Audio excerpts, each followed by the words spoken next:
Hello students,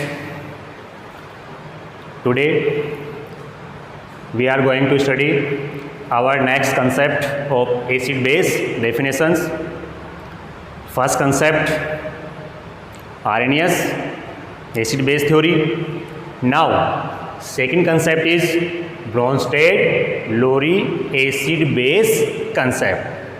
इस concept में एक नया टर्म यूज़ किया गया, जैसे आरएनएस ने H+ और OH- आइंस यूज़ किए अपनी डेफिनेशन में, यहाँ पर एक नया टर्म यूज़ किया गया है प्रोटॉन, और प्रोटॉन से मीन यहाँ पर है H+।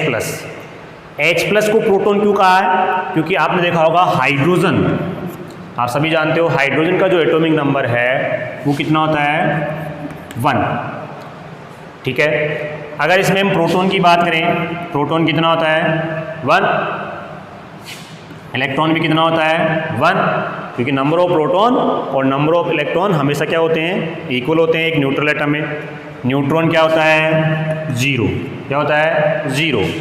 अब जब H+ होगा, प्लस का मतलब यहाँ से एक इलेक्ट्रॉन का क्या किया है लॉस। अगर ये हाइड्रोजन अपने इलेक्ट्रॉन को लॉस करेगा, यहाँ पर इलेक्ट्रॉन क्या हो जाएगा 0, क्या हो जाएगा 0, और जो हाइड्रोजन है वो किस में कन्वर्ट हो जाएगा H+ में, किस में कन्वर्ट हो जाएगा H+ में। और अब यहाँ पर इसके पास प्रोटॉन कितना है 1, कितना है 1, यानी किसके इक्वल हो गया प्रोटॉन के। तो जो H+ है, H+ को ही क्या कहा है यहाँ पर प्रोटॉन। तो जो डेफिनेशन दी गई है, जो आपका कंसेप्ट है यहाँ पर ब्रॉन्स्टेड-लोरी, वो किस पे बेस्ड है प्रोटॉन, यानी जो टर्म यूज़ किया गया है प्रोटॉन। तो इनके अकॉर्डिंग, इस कंसेप्ट के अकॉर्डिंग, सबस्टेंस विच डोनेट प्रोटॉन, यानी ऐसे सबस्टेंस जो प्रोटॉन डोनेट कर रहे हैं वो क्या कहलाएंगे एसिड। इस कंसेप्ट के अकॉर्डिंग ऐसे सब्सटेंस जो प्रोटॉन डोनेट कर रहे हैं उनको क्या कहा एसिड, और जो सब्सटेंस प्रोटॉन एक्सेप्ट कर रहे हैं यानी प्रोटॉन एक्सेप्टर, उनको क्या कहा गया बेस, क्या कहा गया बेस। अब ये तो एसिड बेस की डेफिनेशन हो गई। अब आपको पता है एसिड और बेस इनके दोनों के काउंटर पार्ट होते हैं।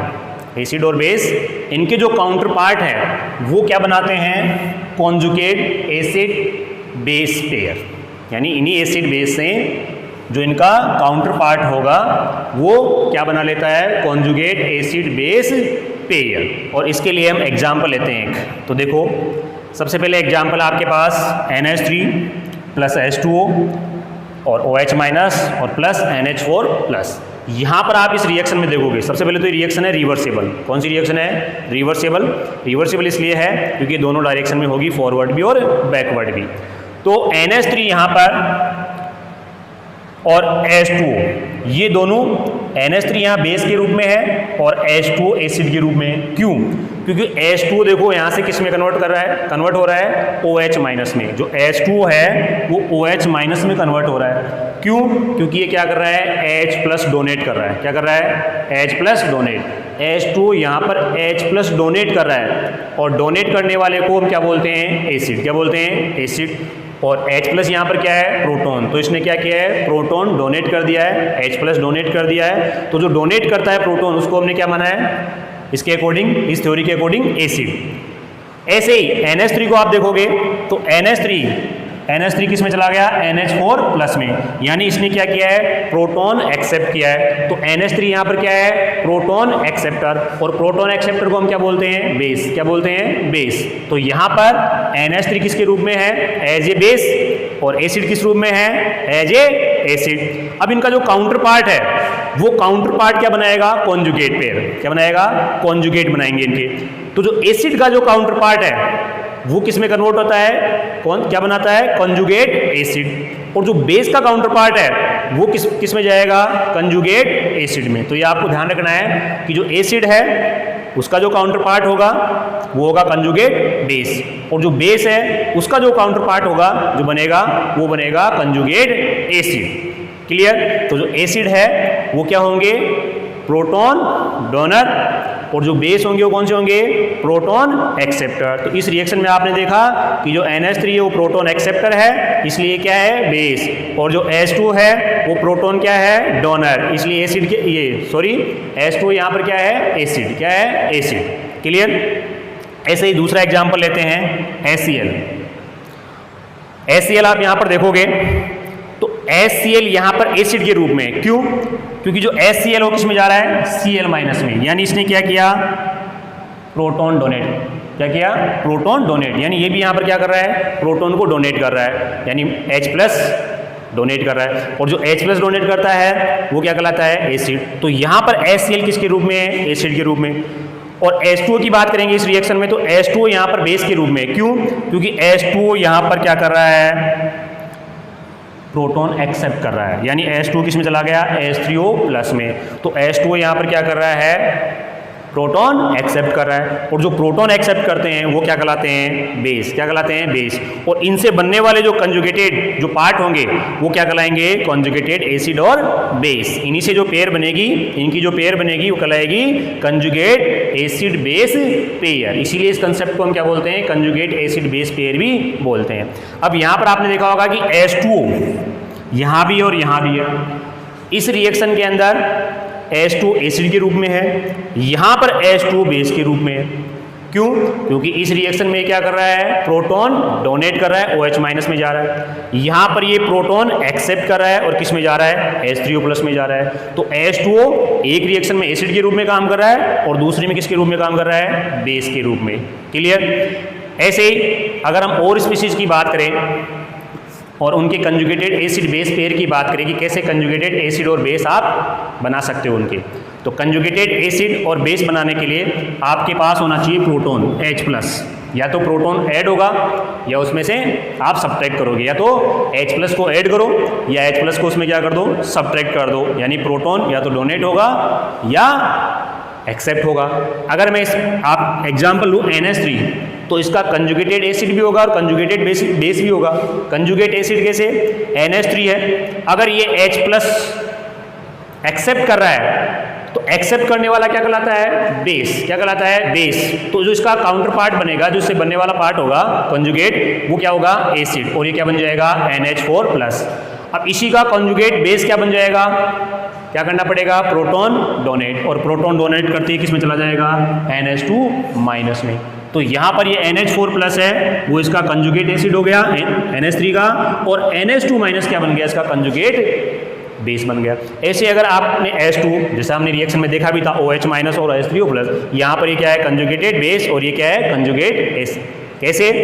क्योंकि H2 है, प्रोटॉन डोनेट करेगा, किसमें जाएगा? H3O+ में। और जो प्रोटॉन डोनेट करता है वो क्या कहलाता है? एसिड। और इससे बनने वाला जो कंजुगेट होगा वो क्या होगा? जो आपका प्रोटॉन डोनेट करेगा वो क्या कहलाता है? एसिड। और यहाँ पर अगर ये डोनेट करता है तो इसका जो कंजुगेट बनेगा वो क्या बनेगा? कंजुगेट बेस, जो बनने वाला बेस होगा। और अगर ये प्रोटॉन एक्सेप्ट करता है तो बनने वाला जो कंजुगेट पार्ट होगा वो क्या कहलाएगा? एसिड। क्या कहलाएगा? एसिड। क्या कहलाएगा? एसिड। तो इसका कंजुगेट एसिड भी हो गया और कंजुगेट बेस भी हो गया। क्लियर? ऐसे ही SO4-, इसको आप लोगे तो यहाँ पर इसका जो कंजुगेट एसिड बनेगा, तो कंजुगेट एसिड बनाने के लिए आप क्या करोगे? इसमें एक H+ ऐड करेंगे, यानी प्रोटॉन ऐड होगा। ऐड होते ही क्या बन गया? H2SO4। अगर इसमें से डोनेट करते हो तो इसका बनने वाला जो कंजुगेट होगा वो आपका SO4-2 कंजुगेट बेस बनेगा।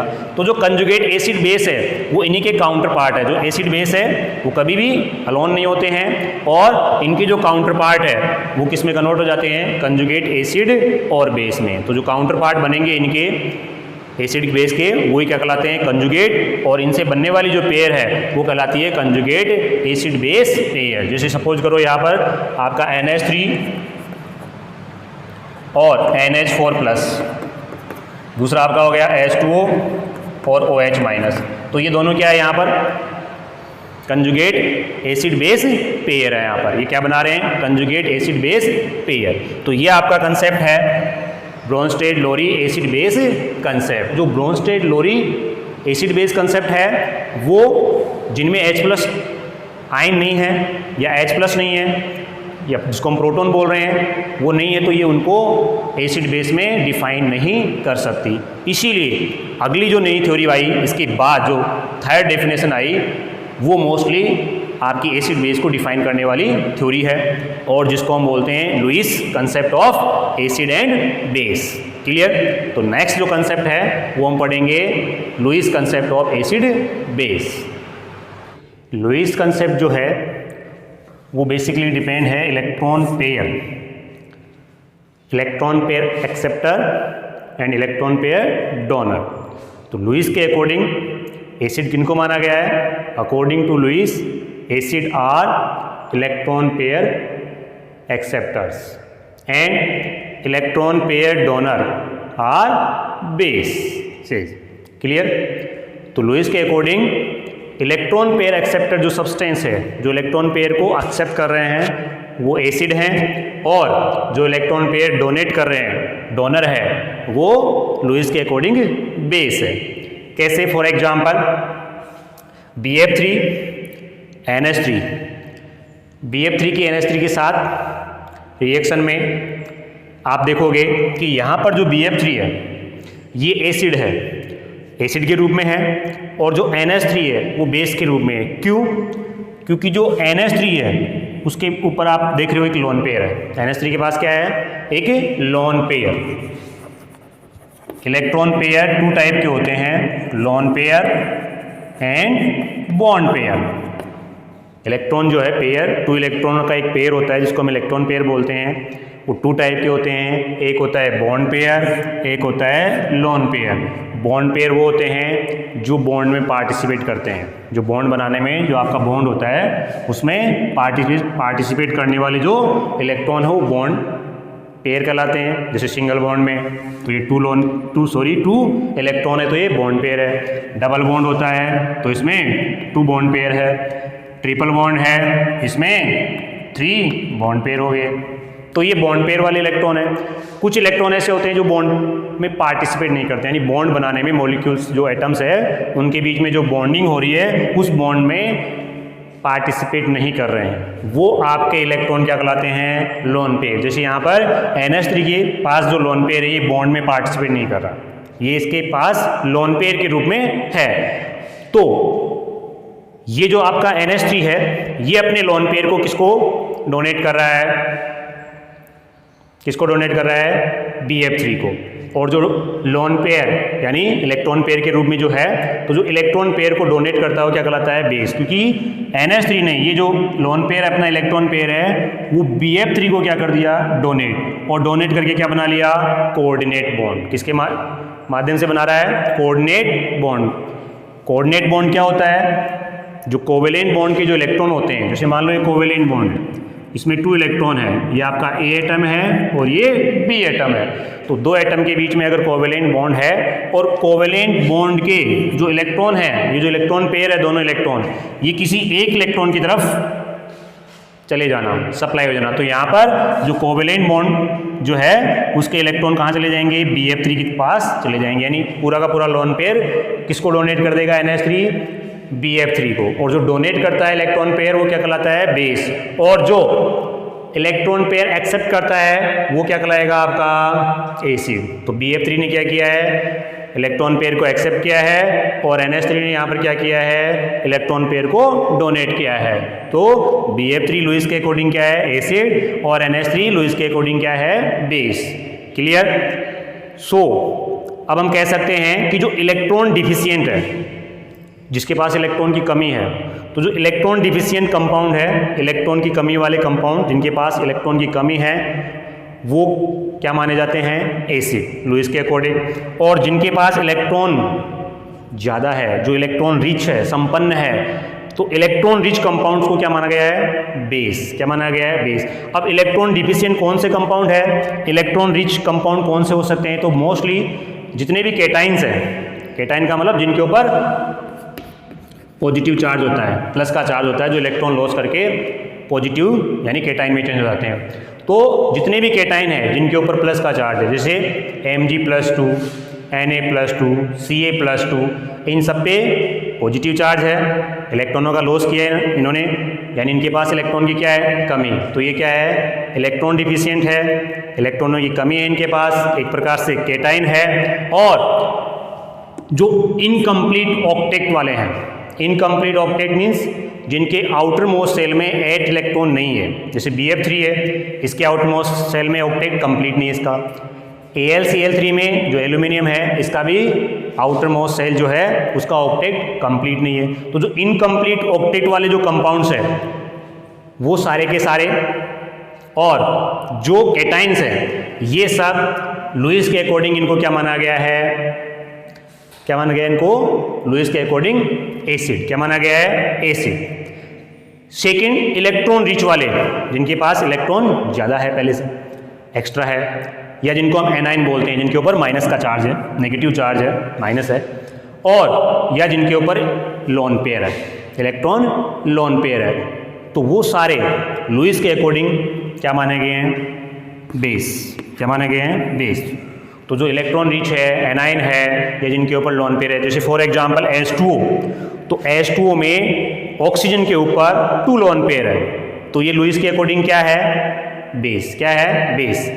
ऐसे ही OH माइनस, यहाँ पर ये इसके पास इलेक्ट्रॉन एक्स्ट्रा है, इसके पास भी इलेक्ट्रॉन है, Cl माइनस का चार्ज है, तो इलेक्ट्रॉन रिच है और एक प्रकार से क्या है एनाइन, तो ये क्या कहलाएंगे बेस। तो लुईस के अकॉर्डिंग कैटाइंस और जो इनकम्प्लीट ऑक्टेट वाले कंपाउंड्स है वो मोस्टली सारे क्या है लुईस के अकॉर्डिंग एसिड, और जिनके पास लोन पेयर है, जिनके पास एक्स्ट्रा इलेक्ट्रॉन है, एनाइन है, वो सारे के सारे क्या है लुईस बेस। तो इस प्रकार कंपाउंड्स को भी एसिड और बेस में आइडेंटिफाई कर दिया, डिफ्रेंशिएट कर दिया, जो केवल H+ पे डिपेंड थे, क्योंकि RNS ने केवल H+ पे डिपेंड, H+ और OH- के बेसिस पे दिया था। अब जो H+ और OH- आइंस नहीं दे रहे, या जो प्रोटॉन डोनर और प्रोटॉन एक्सेप्टर नहीं है, उनके अलावा भी जो आपके सब्सटेंस है उनको एसिड बेस की कैटेगरी में डिवाइड कर दिया इस थ्योरी ने।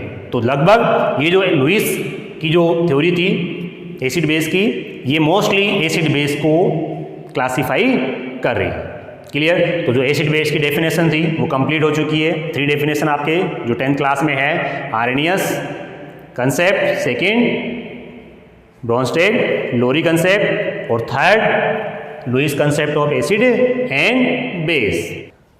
ओके, नेक्स्ट हम बात करते हैं general properties of acid and base. Normally जब एसिड बेस के बारे में हमने जनरल इंट्रोडक्शन में देखा था तो कुछ प्रॉपर्टीज ऐसी थी जनरल जो हम डिस्कस कर चुके हैं। एक बार वापस देखते हैं कौन कौन सी जनरल प्रॉपर्टीज है।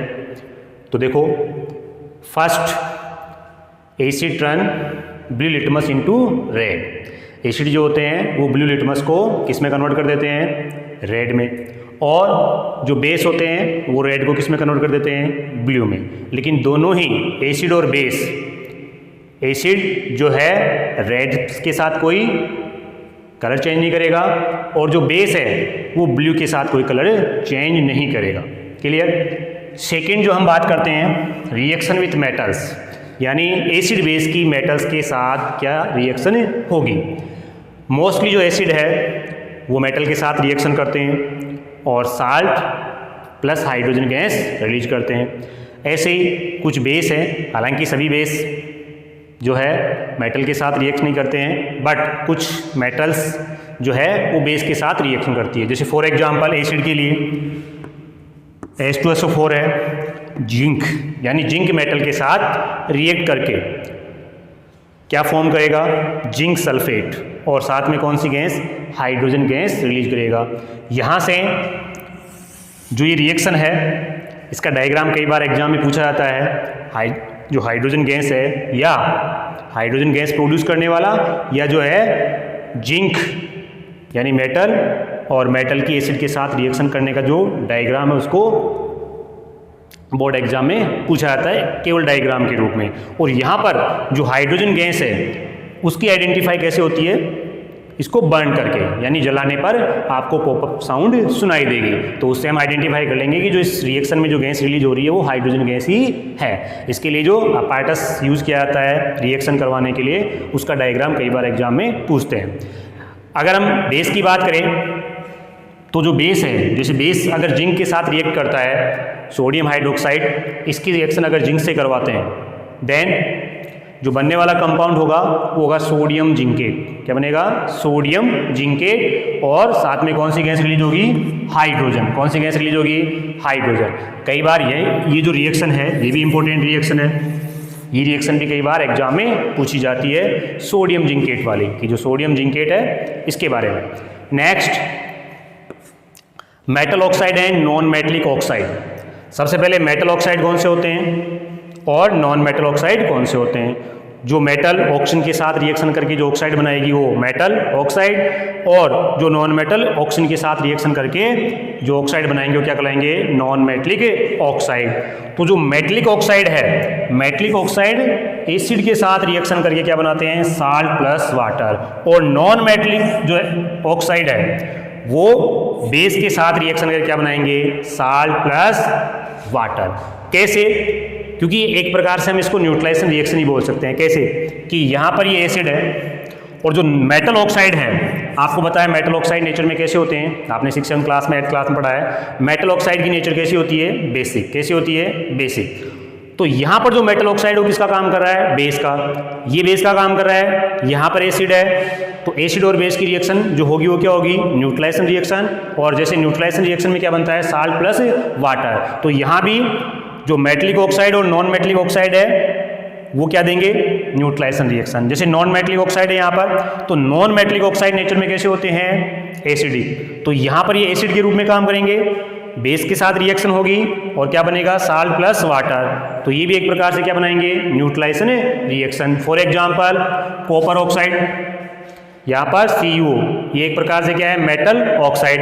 और मेटल ऑक्साइड कैसे होते हैं नेचर में, बेसिक। तो यहाँ पर ही किसका काम कर रहा है, बेस का। ये आपका HCl ऑलरेडी एसिड है, तो बेस और एसिड, और जो बनने वाला होगा वो साल्ट होगा, जो आपका कॉपर क्लोराइड है CuCl2, और साथ में क्या बनेगा, वाटर। ऐसे ही नॉन मेटलिक ऑक्साइड, जो कार्बन डाइऑक्साइड है CO2, ये क्या है, नॉन मेटलिक ऑक्साइड। अब नॉन मेटलिक ऑक्साइड जो है वो नेचर में कैसे होते हैं, एसिडिक। कैसे होते हैं, एसिडिक। तो यहाँ पर ये किसके रूप में काम कर रहा है, एसिड के रूप में। यहाँ पर ऑलरेडी जो है ये आपका बेस है, कैल्शियम है हाइड्रोक्साइड, वही एसिड और बेस की रिएक्शन होगी तो बनेगा क्या, साल्ट और वाटर। अब यहाँ पर साल्ट जो है वो क्या है, कैल्शियम है कार्बोनेट CaCO3, जिसको कैल्शियम कार्बोनेट बोलते हैं। नेक्स्ट प्रॉपर्टी की बात करें तो जनरली आपको पता है, छोटी क्लासों में भी हमने पढ़ा है कि जो एसिड बेस के जो एक्वस सॉल्यूशन है, सभी एसिड और बेस के एक्वस सॉल्यूशन, जब वो एक्वस सॉल्यूशन में होंगे, विलियन के रूप में होंगे, घोल के रूप में, तो सभी किसको कंडक्ट करेंगे, इलेक्ट्रिसिटी कंडक्ट करेंगे। यानी एक प्रकार से इलेक्ट्रोलाइट के रूप में यूज किए जाएंगे। इलेक्ट्रोलाइट क्या होते हैं, जिनमें करंट पास करने पर, इलेक्ट्रिसिटी पास करने पर वो अपने आयनों में डिसोशिएट हो जाए, ऐसे सब्सटेंस क्या कहलाते हैं, इलेक्ट्रोलाइट। तो यहाँ पर ये भी सॉल्यूशन में क्या करेंगे, इलेक्ट्रिसिटी को कंडक्ट करेंगे, अपने आयनों में डिसोशिएट हो जाएंगे और इलेक्ट्रोलाइट के रूप में इनको यूज किया जाता है। क्लियर। नेक्स्ट, एसिड बेस, जो आपने एसिड बेस की रिएक्शन है, जनरली इसको हम न्यूट्रलाइजेशन रिएक्शन बोलते हैं। तो एसिड और बेस एक दूसरे के साथ रिएक्ट करके एक दूसरे को क्या कर देते हैं, न्यूट्रल कर देते हैं, जो न्यूट्रलाइजेशन रिएक्शन कहलाती है। जैसे HCl plus NaOH hydrochloric acid और सोडियम हाइड्रोक्साइड, हाइड्रोक्लोरिक एसिड है, यहाँ पर सोडियम हाइड्रोक्साइड बेस है, और ये जो आपस में रिएक्शन करेंगे, न्यूट्रलाइजेशन रिएक्शन होगी, एक दूसरे के इफेक्ट को न्यूट्रल करेंगे और क्या बनाएंगे, साल्ट और वाटर।